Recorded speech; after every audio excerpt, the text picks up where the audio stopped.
Bibigyan ko lang kayo ng konting information, baka in case na ma-encounter nyo yung ganitong problema. Ito ay PCX 150. Okay, so 2018 model yata ito kung di ako nagkakamali.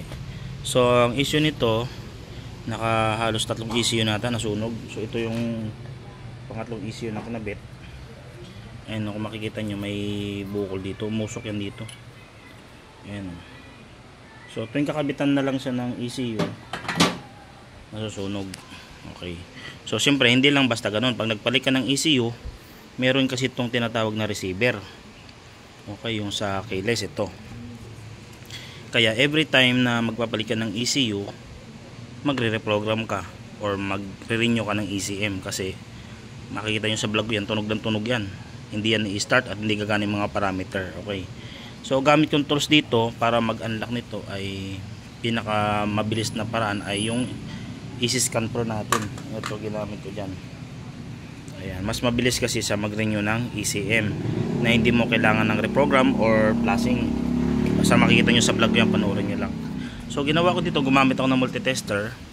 So minomonitor ko yung voltage siya every time na binunot ko lahat ng sensor. So every time na kinakabit ko yung sensor, bawat isa-isa, injector, pump, ignition coil, ay minomonitor ko yung voltage kung nagda-drop. Ibig sabihin pag nagda-drop ay grounded siya. Okay, so binunot ko rin panel, lahat dito pati ABS binunot ko. So hindi siya nagda-drop. Okay, so hindi siya grounded sa mga sensor na yon. So tinarget ko rin itong kulay black and white kasi anong nangyayari kasi laging pumuputok itong sa taas na to. Ignition ignition and injector fuse yan. So lagi siyang pumuputok. Siyempre ang kulay niyan ay black stripe white. So tinrace ko siya hanggang papunta dito, pinaghiwalay-hiwalay ko yan kasi itong black white na to mayroong papunta sa injector, may papunta doon sa ignition coil, may papunta sa fuel pump, papunta sa panel, papunta doon sa IAC, at papunta doon sa mga switch or saan sensor kasi ito sa mga sensor ito papunta ba sa black stripe white. Positive yan, control yan yung pagsusi. So na-solve naman to guys, kasi ang nangyari kasi dito kapag inoon to, namamatay siya, and then pag namatay yun nga uusok ng ECU.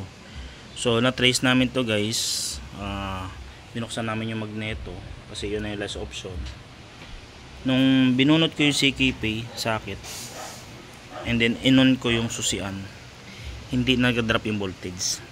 Pero pag nakasaksak yung CKP at inon ko yung susian, nagda-drop yung voltage to 12.0 to 11 pababa. Okay, so ibig sabihin grounded yung linya, umiinit siya. So nakasuksok lang yung positive at negative. So positive negative lang naman nakasuksok ang linya niyan ng battery line. So pinalitan namin ng CKP. Ang ginamit namin na pan CKP dyan, CKP ng pang click. Okay, so ito pa maganda dito guys. So mandar na yung motor, ito malupit dyan.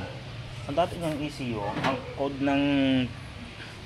ang code ng ECU ay K97A, so pang PCX 150. Ang ginamit namin ngayon ito, pang ADB 150. Okay, so gumana siya guys. May nag-renew lang kami ng ECM ID, and then nag-working na siya, and then kompleto na rin yung mga function ng parameter niya, wala naman nag-malfunction. So good naman ang nangyari. So ganun lang guys, in case na ma-encounter nyo to, ayan, pwede kayo mag-message sa akin guys, kung pwede kayo magtanong kung paano mag-solve. Libre naman guys magtanong. Okay, and then ayun, so for pick up na to ng client, bubuin na lang to lahat, ayusin na yung wiring na yan, and then okay na siya. Okay, so ito na yung issue na nakabit niya. Umandar na to guys. Yan o. Ayan, umandar na to. So pagka pinastart ko,